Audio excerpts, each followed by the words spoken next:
Bem, na noite de hoje, nós vamos conversar um pouquinho sobre o capítulo 3 do Evangelho segundo o Espiritismo. A gente começou novamente o livro, o estudo, as reflexões sobre o Evangelho. E nesse de hoje, Jesus nos fala, as mensagens nos trazem para que a gente reflita sobre a mensagem de Jesus que nos diz: há muitas moradas na casa do meu Pai. E a passagem do Evangelho, que está em João, essa passagem, diz o seguinte: não se turbe o vosso coração, credes em Deus, crede também em mim. Há muitas moradas na casa do meu Pai. Se assim não fosse, eu vos teria dito, pois me vou para vos preparar o lugar. Depois que eu me tenha ido e que vos houver preparado o lugar, voltarei e vos retirarei para mim, a fim de que onde eu estiver, também vós estejais. Essa é uma passagem em João, capítulo 14, de 1 a 3.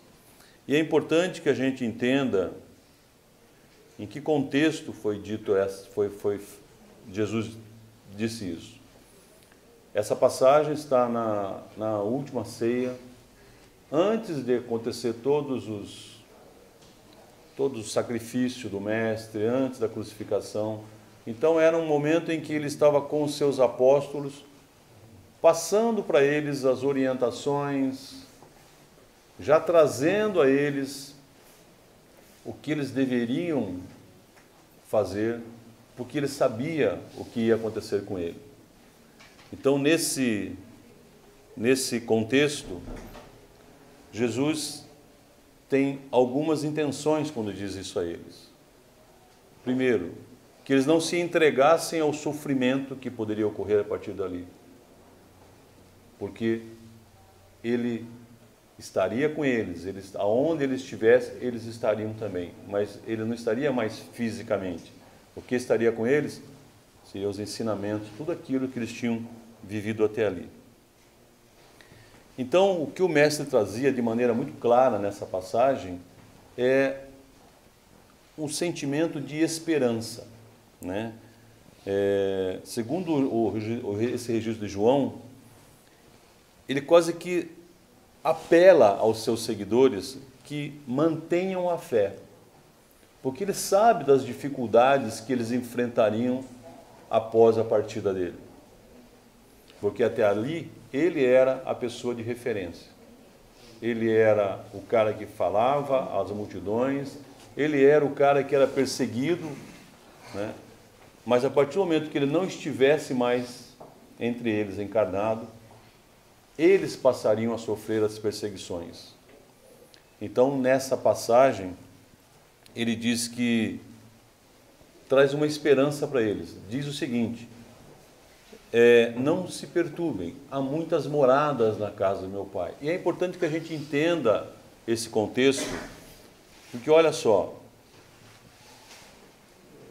existem diversas interpretações e todas estão absolutamente corretas, Você pode pegar essa passagem do Evangelho e falar de toda a ordem, de toda a criação divina, de todos os planetas e das moradas. Mas imagine se Jesus, há 2017 anos atrás, um pouco menos, porque ele estava na faixa dos 30 anos, conversando com aqueles homens que eram pescadores, que eram rudes, que eram pouco esclarecidos, fosse falar de planetas, Eles mal tinham conhecimento da vila que eles moravam. Imagine se ele falasse para ele: olha, tem muitos planetas, o nosso Pai criou um universo todo. Então, tudo que ele falava tinha que trazer sentido naquele linguajar mais simples, E aí, então, a gente vai buscar o seguinte: se eu for buscar nesse entendimento, com esse foco, e aí é importante que a gente entenda o seguinte: Jesus, e aqui fica muito claro que ele diz, crede em meu Pai, crede em Deus e também em mim. Fica muito claro nesse momento que ele é filho de Deus como todos nós somos. E aqui não vai nenhuma crítica a algumas vertentes religiosas que diz que Jesus é Deus, né? Nas colocações evangélicas, né, nas passagens do Evangelho, Jesus, nas escritas, Jesus coloca isso de maneira muito clara. Quem é o Criador e ele também é uma criatura como nós somos. Então, o primeiro entendimento é, tudo que foi criado por essa fonte, né? A fonte criadora de tudo o que tem no universo. Todos nós, a criação de todos os espíritos. Então, infindáveis galáxias, infindáveis, tudo o que tem no universo foi criado por esse Pai. E Kardec nos diz, nessa passagem do Evangelho, no capítulo 3, ele diz o seguinte: a casa do Pai é o universo. Tudo foi criado por Ele, os mundos, as estrelas, os espíritos, diz Kardec. As diferentes moradas são os mundos que circulam nesse espaço infinito. Essa é uma abordagem. Então Deus, a fonte criadora, Ele continua criando, né? Ele não parou lá, né? Parei no 7º dia e aí, beleza, desde lá eu não estou fazendo mais nada. A criação divina é contínua.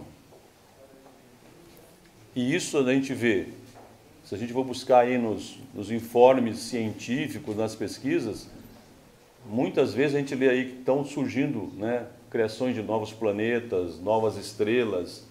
Ou seja, a criação divina é contínua, não parou num determinado momento. E assim como os espíritos continuam sendo criados. Então vamos ver o seguinte: uma fonte criadora dessa, que criou esse universo todo, que continua criando, que continua o universo se expandindo, ele vai se preocupar em castigar você porque você fez alguma coisa errada, né? Não, hoje eu vou pegar o Vicente e vou fazer um castigozinho porque ele não se comportou direito, né? Ele vai fazer um sofrimento específico para você. Não, hoje o seu dente vai doer, né? E a gente fala assim, meu Deus do céu, por que meu dente está doendo? Não é assim que a gente fala? Estou falando do dente, mas tem coisas piores, né, que dói também. Então, vejam como... E algumas pessoas dizem ainda o seguinte, né, que ele faz isso para nos castigar, né, porque a gente fez alguma coisa que não é muito legal, e ele nos castiga. Uma fonte de amor que criou tudo isso, que criou a todos nós. Você acha que ele tem lá um caderninho, né? Porque eu podia falar que ele tem lá um notebook, um iPad, não, mas como é antigo, é um caderninho, né? Um pergaminho lá, com o nomezinho, fala assim, não, hoje é o dia dessa pessoa. Hoje eu vou fazer doer a pedrinha do rim daquela criaturazinha lá. É querer criar uma figura mesquinha, tanto quanto nós somos. Deus não nos castiga, Deus não nos pune, Deus nos ama. Ponto.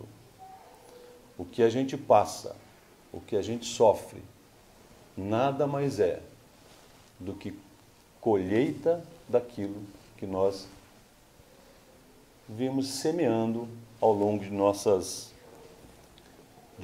jornadas.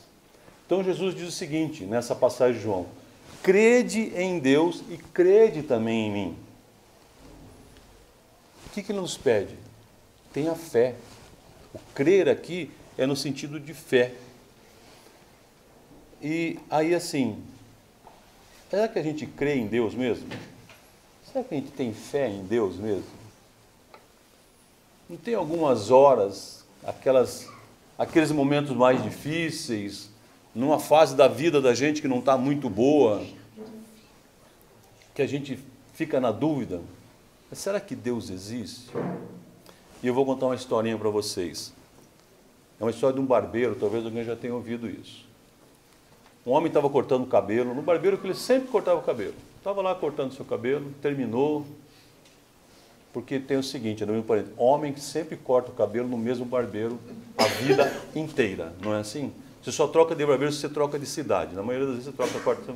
E esse homem sempre cortou o cabelo, ele estava cortando o cabelo. Terminou, estava se despedindo tal, do senhor que cortava o cabelo dele, o barbeiro falou para ele assim, sabe de uma coisa? Cheguei à conclusão hoje que Deus não existe. O homem ficou, como assim? Por que você está falando isso? Hoje você está falando isso?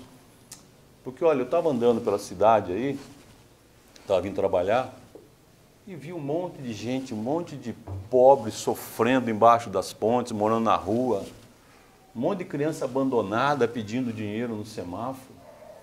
A gente assiste televisão, tem gente passando fome. Então, eu acredito, Deus não existe. Para mim, Deus não existe. Porque se Deus é isso tudo que falam, que é uma fonte de amor, que ama todos os seus filhos, não deixaria os filhos sofrendo desse jeito. Aquele homem cortou o cabelo e ficou sem palavras, né? Porque nunca, vou falar o que com essa criatura que está achando que Deus não existe? Se despediu dele e estava saindo. Quando ele estava saindo, na porta da barbearia, do lado da barbearia, tinha um cara tocando lá uma guitarra com cabelão por aqui.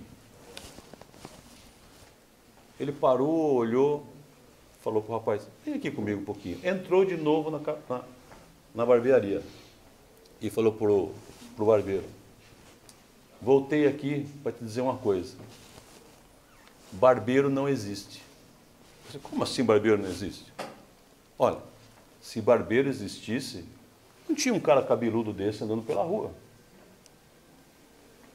Aí o barbeiro disse para ele assim, claro que barbeiro existe. Esse cara está cabeludo porque ele nunca veio me procurar. Ele falou assim, então Deus existe. Todas as vezes que a gente o procura. Será que nós, muitas vezes, não nos comportamos como esse barbeiro? Quando estamos passando por alguma dificuldade, por um problema mais sério de saúde ou de relacionamento, a gente não chega a duvidar, será que Deus existe mesmo? Por que eu estou passando por isso? Sim, Ele existe. Só que nós precisamos ir até Ele. E Ele está sempre ao nosso lado. Então, essa primeira passagem desse Evangelho de João, que quando Jesus pede, credes em Deus e crede também em mim, traz essa esperança, traz esse consolo, que é, tenha fé. Busque a compreensão daquilo que você está passando. Por que é que eu estou passando por isso? Só que muitas vezes nós não queremos saber qual é a nossa responsabilidade naquilo que nós estamos passando. É mais fácil eu passar para alguém, não é isso? A culpa do que eu estou passando é de alguém. Quando eu não consigo apontar o dedinho para alguém, eu aponto o dedinho para Deus. Mais fácil, né? Então, tenham fé de Jesus. Tenham fé. Não deixe se fraquejar. E alguém pode pensar assim, mas você não sabe pelo que eu estou passando. Não, não sei mesmo. Mas Deus sabe. Sabe tudo o que nós estamos passando, o que nós estamos pensando e o que nós estamos sentindo. E se eu conversar com Ele, Ele me responde. Se eu pedir a Ele, Ele me dá. Mas o que Ele me dá, nem sempre é aquilo que eu quero, mas sempre é aquilo que eu preciso. Então, nesse primeiro pedaço da mensagem de João, tem essa passagem aí que nos chama para isso, né? E depois diz o seguinte, quando ele diz, existem muitas moradas na casa do meu Pai, né? Mais do que a gente ter essa ideia, então, de universo, né, da grandiosidade da obra divina, nas diversas nos diversos órbitos, diversos planetas, diversos mundos, aqui ele fala da erraticidade. Quais os mundos que nós estaremos na erraticidade? E erraticidade, só para a gente esclarecer, entender o que é isso, às vezes a gente confunde um pouco, que a gente fala um espírito em erraticidade, fala assim, tá vendo? O cara viveu a vida errada, vai ficar na erraticidade. Não tem nada a ver com isso, tá, gente? O espírito não estando encarnado, ele está na erraticidade. Aonde estará na erraticidade? Em que vibração? Em que mundo? Em que ambiente?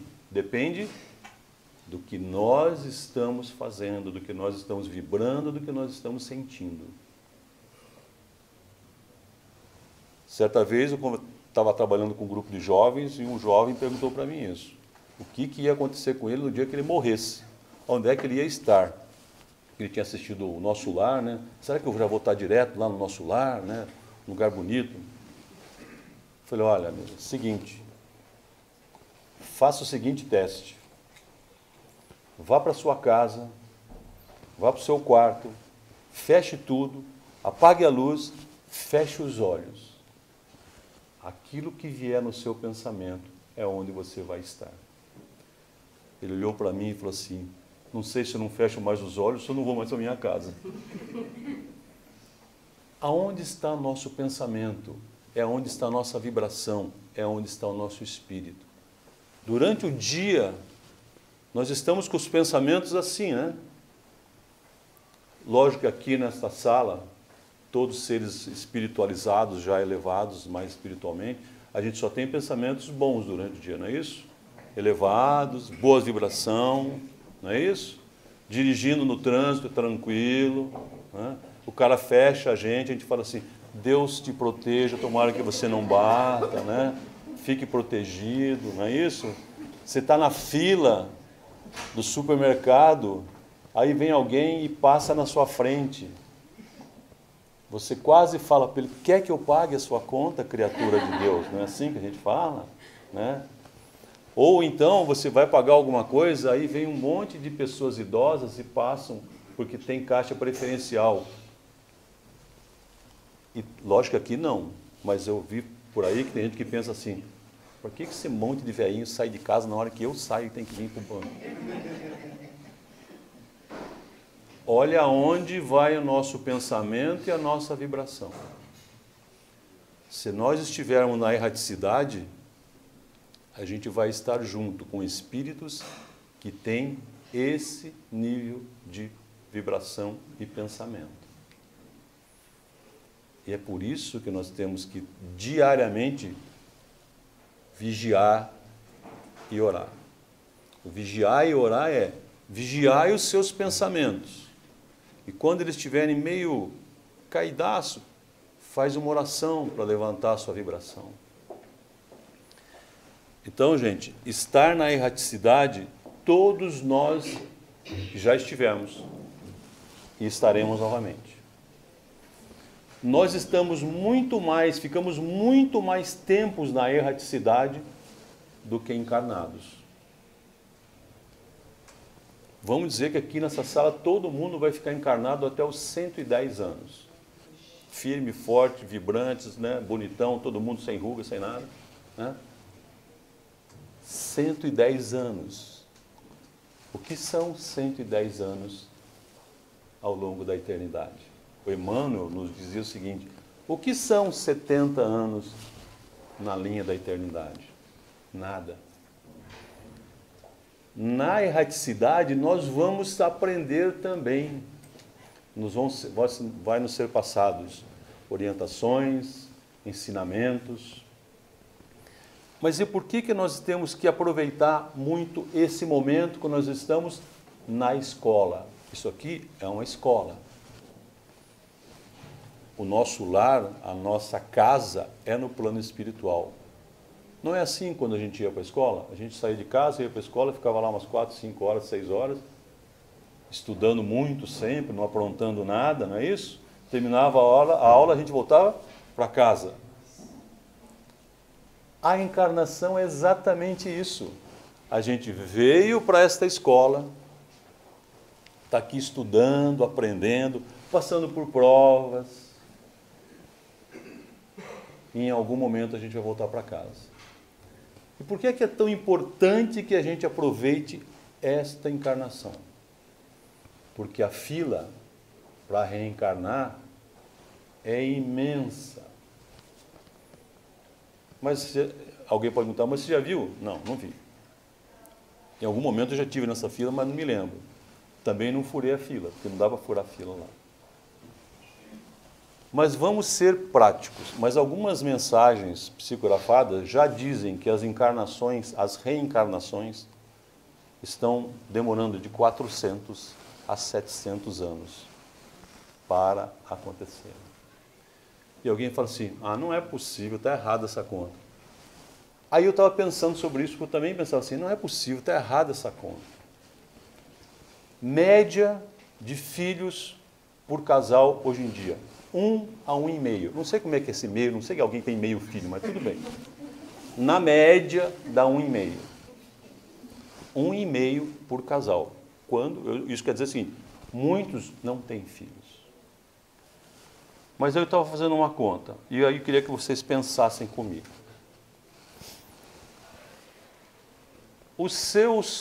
Vamos fazer a conta, quantos espíritos foram necessários se envolver para que você reencarnasse? Vamos lá. Os avós paternos e maternos do seu pai.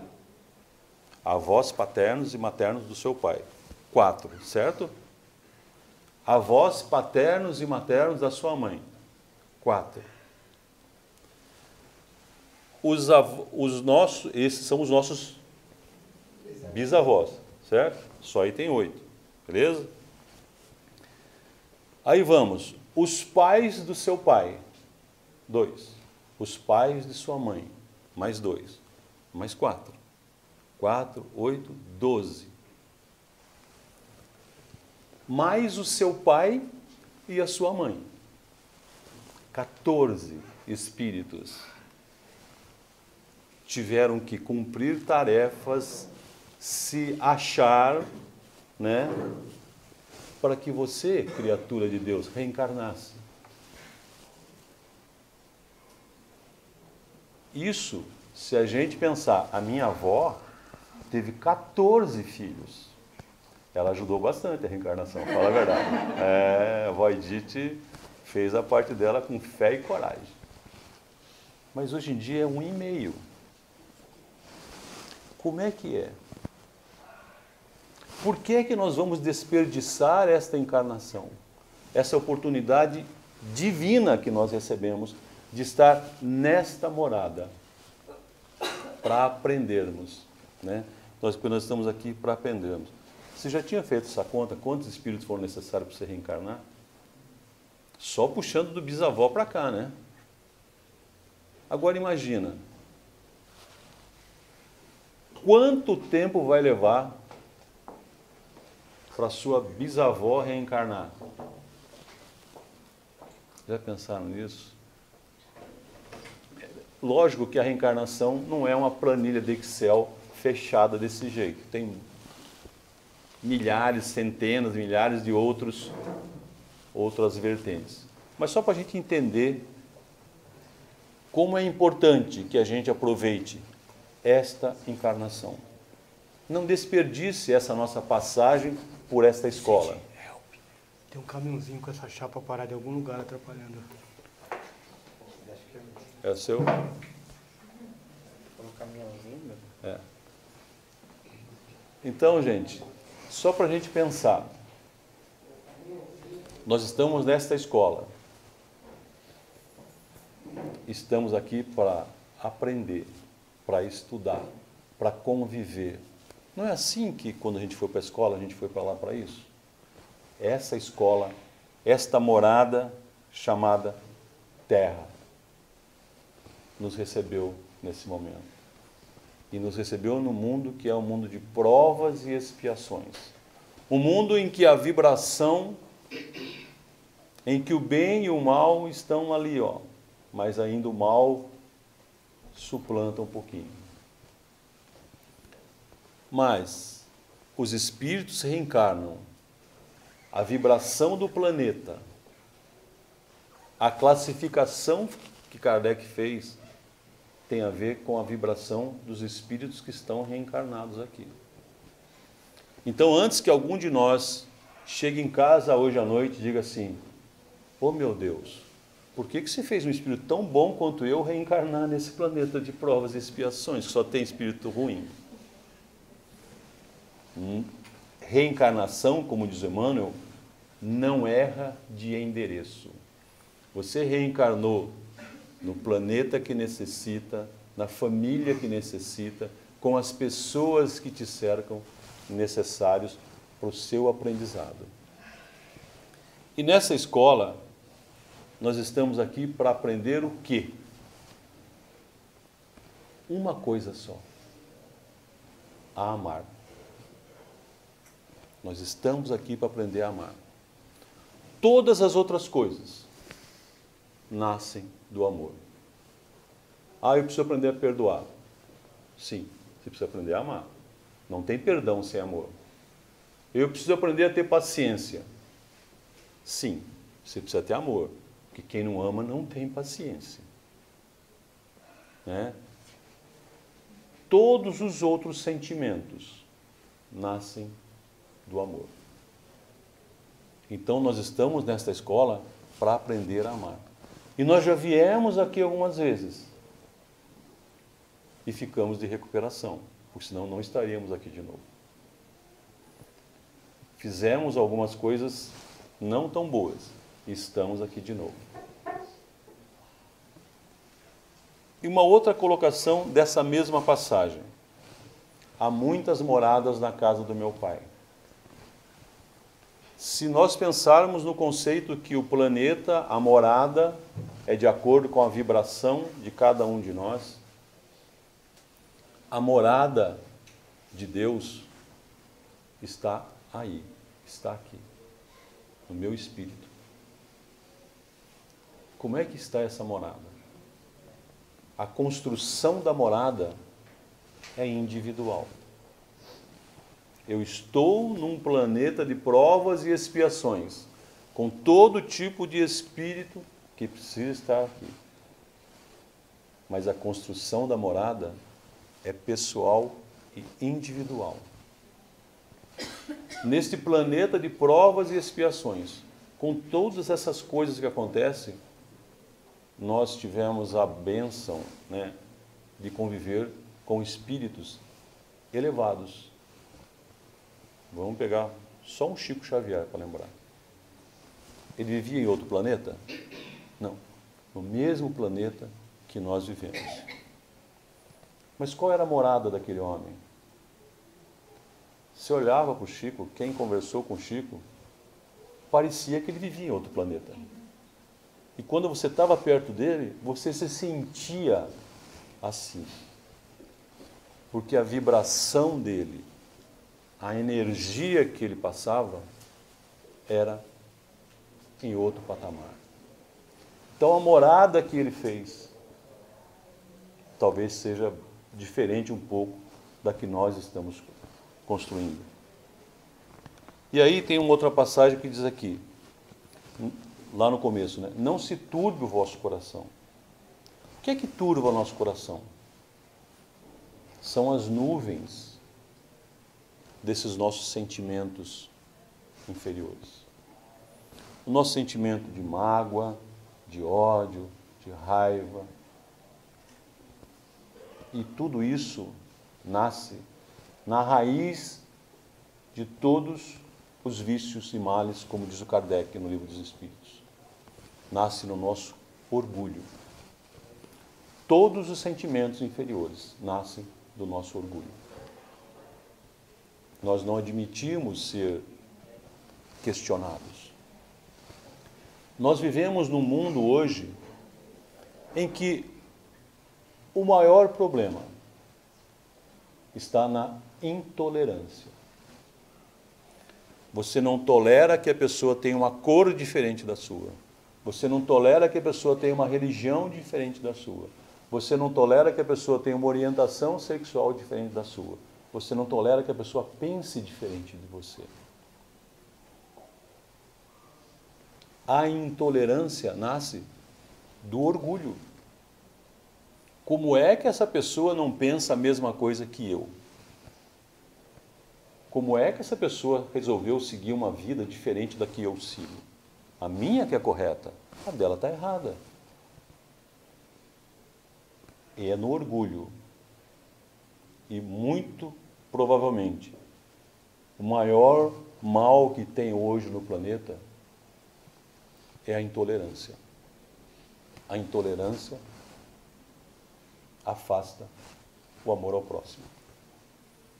Você não pode dizer que ama alguém se você não é intolerante com as posições das pessoas. As pessoas pensam diferente de você. As pessoas vivem diferente de você. E quando você alimenta essa intolerância em relação à maneira de viver dos outros, você está turvando o seu espírito. Você está criando nuvens que não deixam que os melhores sentimentos aflorem. E nisso, Jesus nos alertava. Então, como é que eu estou construindo a morada? A minha morada. Está meio nebuloso, já consigo melhorar aqui. Na casa espírita, se fala muito em reforma íntima. Reforma íntima é exatamente isso. É você melhorar os seus sentimentos, que a sua morada se torne melhor. E aí vamos mais uma coisa aqui. Nessa passagem de muitas moradas, e aí voltando à questão dos mundos, no mundo espiritual, nós temos os mundos superiores em que prevalece a espiritualidade. Os mundos intermediários, o bem convive com o mal, né? E o que predomina mais um ou outro depende dos espíritos que estão ali. E nos mundos inferiores, o que predomina é a materialidade. Aí está um desenho bom para a gente pensar que morada eu estou construindo.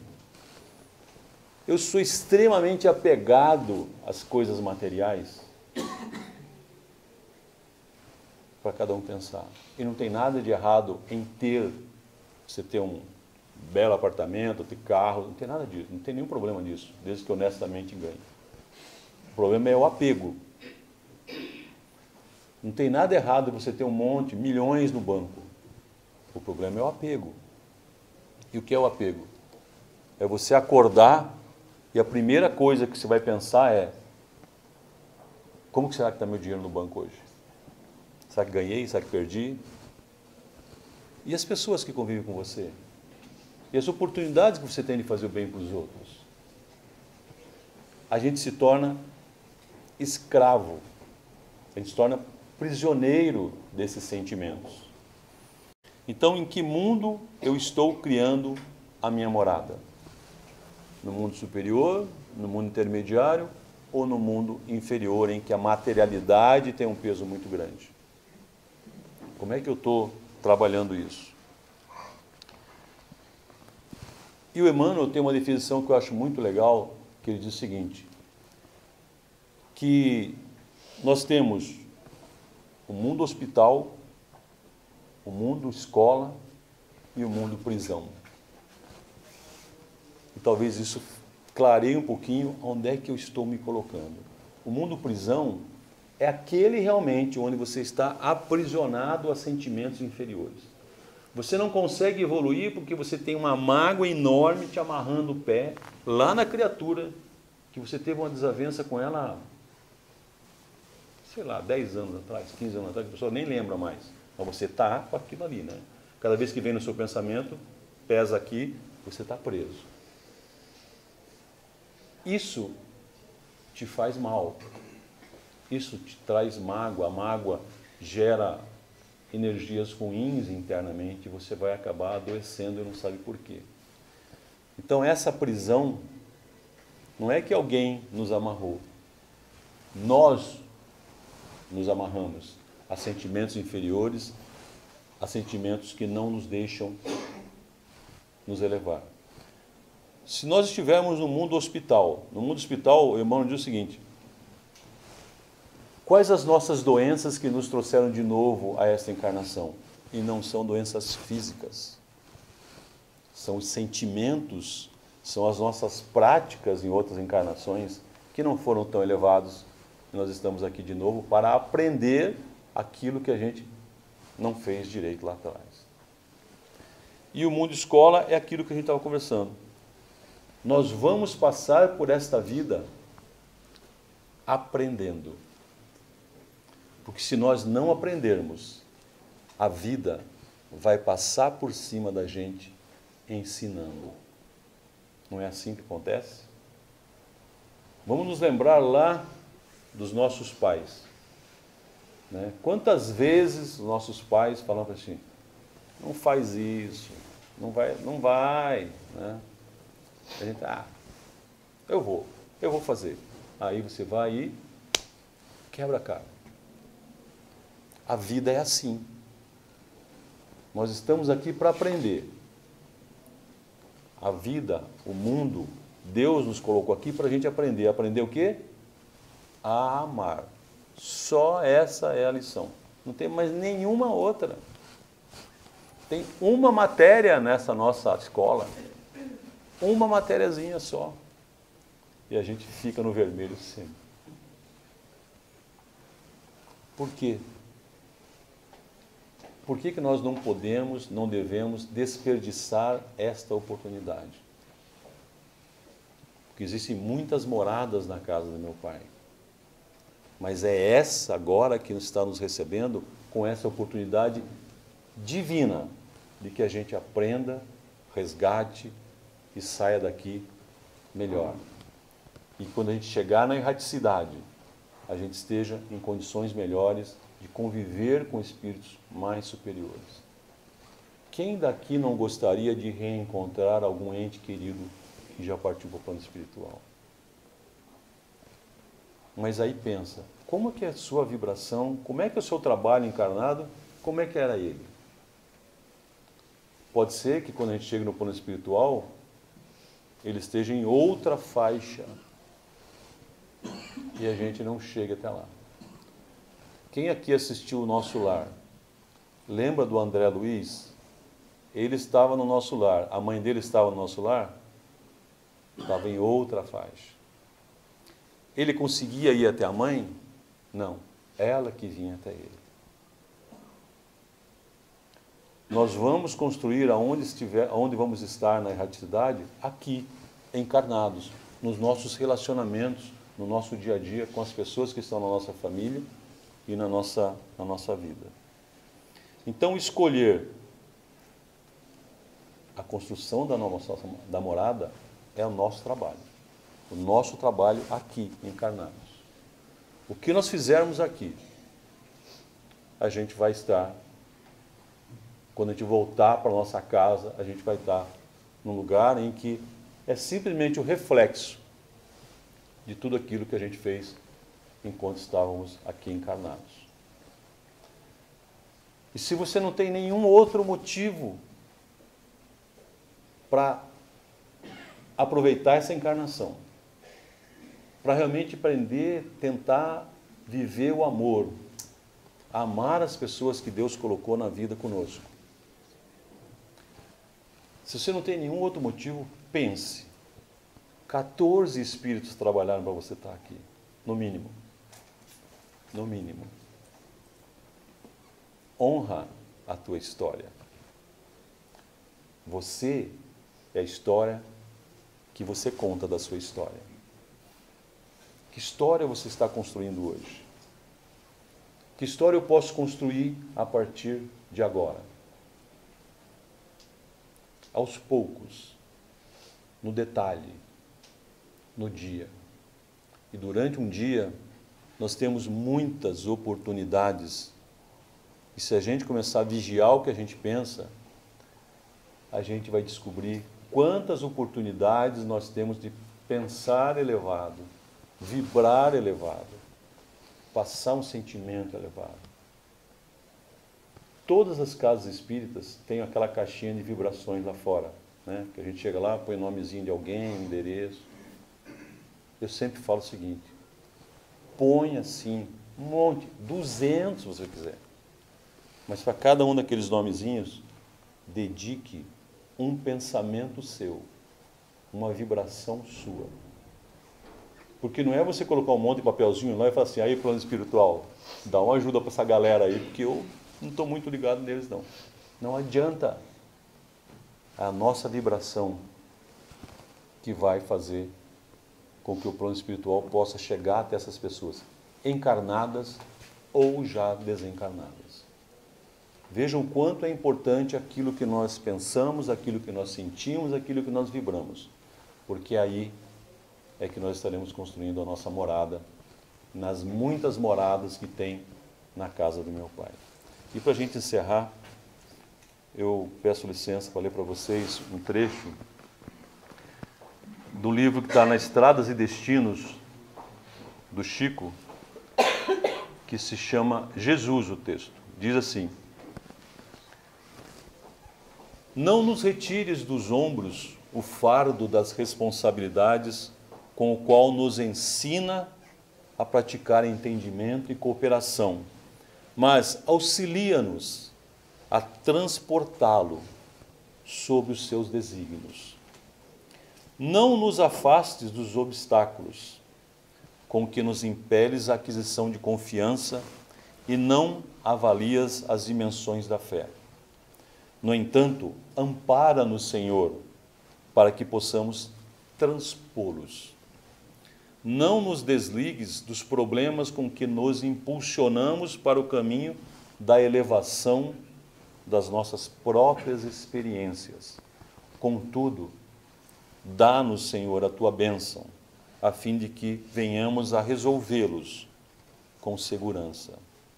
E continua o Emmanuel: não nos deixe sem o convívio com os irmãos irritadiços ou infelizes, que se nos fazem enigmas do nosso cotidiano, junto dos quais nos convidas ao aprendizado da serenidade e da paciência.